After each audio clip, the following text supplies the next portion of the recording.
नवरात्रि चल रही है, मान लो वंश वृद्धि के लिए,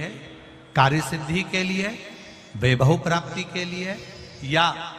अपने हृदय की सुख समृद्धि के लिए, संतान प्राप्ति के लिए पारिजात हार श्रृंगार के फूल की शिव जी को आराधना होती है। हार श्रृंगार का जो पुष्प होता है, अशोक सुंदरी वाली जगह पर हम पारिजात के पुष्प को समर्पित करते हैं। उसकी डंडी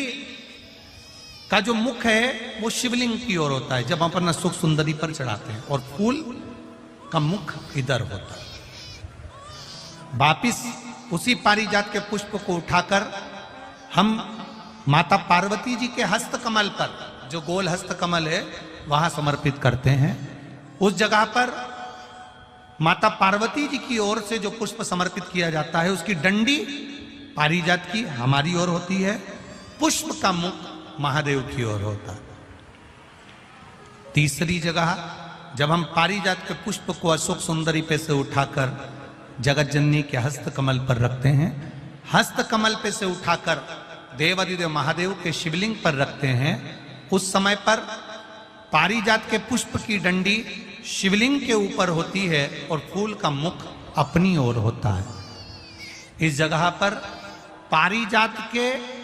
पुष्प की डंडी के केसर से ही महादेव को त्रिपुंड लगाया जाता है और महादेव से प्रार्थना करी जाती है। गर्भ में जब बालक है और अष्टम महीना रहता है, 8वां महीना किसी नारी का, अष्टम गर्भ किसी माता का रहता है, तो गरुड़ पुराण कहती है कि अष्टम गर्भ जब नारी का रहता है तब घर की बूढ़ी बूढ़ी माताएं कहती है कि 8वां महीना चल रहा है, कोई नदी नाले मत लांगना, 8वां महीना चल रहा है, कहीं जाना नहीं, अष्टम महीना चल रहा है, तुम्हें कहीं जाना नहीं चाहिए, यहीं रहो, घर में रहो, नदी ना लांगिए, नाले ना लांगिए, घर के अंदर ही रहिए, कहीं दूसरे गांव भी नहीं जाना। 8वां महीना चल रहा है, 8वां गर्भ चल रहा है, अष्टम भाव है। क्यों कहती है? कहां से आया ये विधान कि 8वें महीने में नदी नहीं लांगना,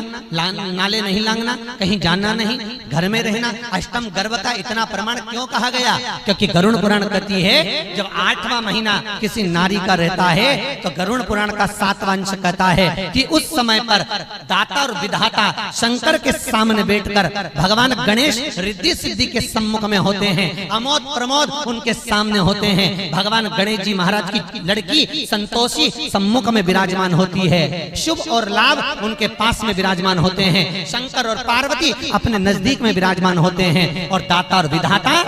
अष्टम गर्भ में, अष्टम महीने में जो बच्चा जन्म लेने वाला होता है उसका भाग्य लिखते हैं महाराज, वो अष्टम महीने में लिखा जाता है। 8वें महीने में दाता और विधाता भाग्य लिख देते हैं कि क्या इसके भाग्य में मिलेगा, कितना सुख मिलेगा, कितना दुख मिलेगा। अंगूठियां पहन लेने से, नग पहन लेने से भाग्य नहीं बदल सकता, भाग्य बदलेगा तो वो विश्वनाथ ही बदलेगा। जिस नारी का गर्भ ठेरता हो फिर गिर जाता, फिर कुछ दिन चढ़ते हो फिर गर्भ गिर जाता, या बच्चा आधा बनता हो, बच्चा पूर्ण ना बन पाता हो, तो शिव महापुराण की कथा कहती है कि एड़ी से लेकर चोटी तक स्त्री एक मोली, मोली मतलब जो हाथ में नाड़ा बांधते हैं, लच्छा बांधते हैं, उसको नाप ले, और नाप कर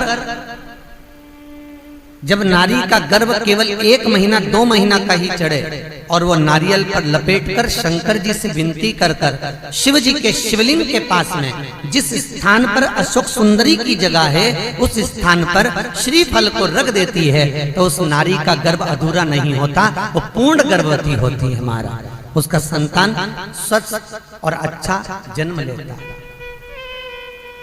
नारी का गर्भ पूर्ण होता है।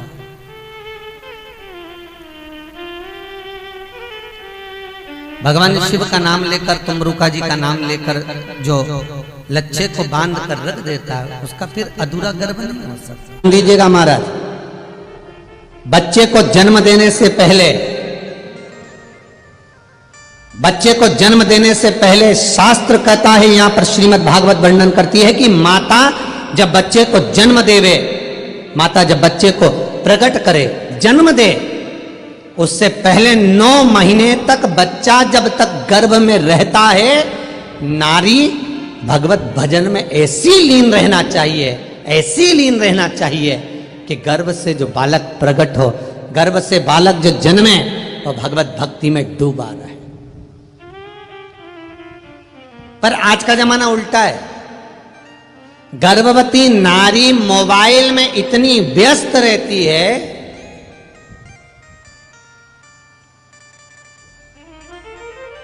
कि पैदा हुए बच्चा पलंग पर सो रहा है 4 महीना 5 महीने का, और रोए तो रिंगटोन बजा के मोबाइल पकड़ा तो बच्चा चुप हो जाएगा। कर कर देखिएगा, प्रैक्टिकल जरूर करिएगा। और प्रैक्टिकल करते रहना चाहिए। देख लेना सीवर वाला महाराज झूठ तो नहीं बोल रहा, इसलिए करो, ध्यान दो।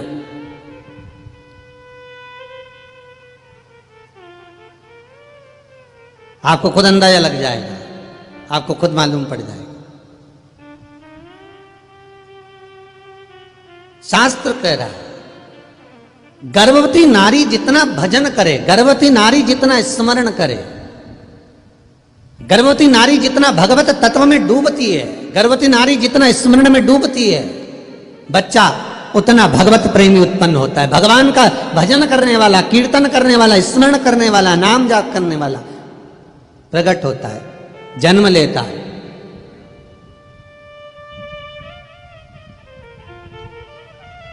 स्वामी विवेकानंद, श्री रामकृष्ण परमहंस, चैतन्य महाप्रभु, श्रीमद् वल्लभाचार्य जी, श्री रामानुजाचार्य जी, श्री राम स्नेह, श्री निम्बाकाचार्य जी, ये जितने भारत की भूमि के संत महात्मा, जोगी, सन्यासी, तपस्वी, साधक, उपासक, ये जो जन्मे हैं, जो प्रकट हुए हैं, जो भारत की भूमि को गौरवान्वित करे हैं,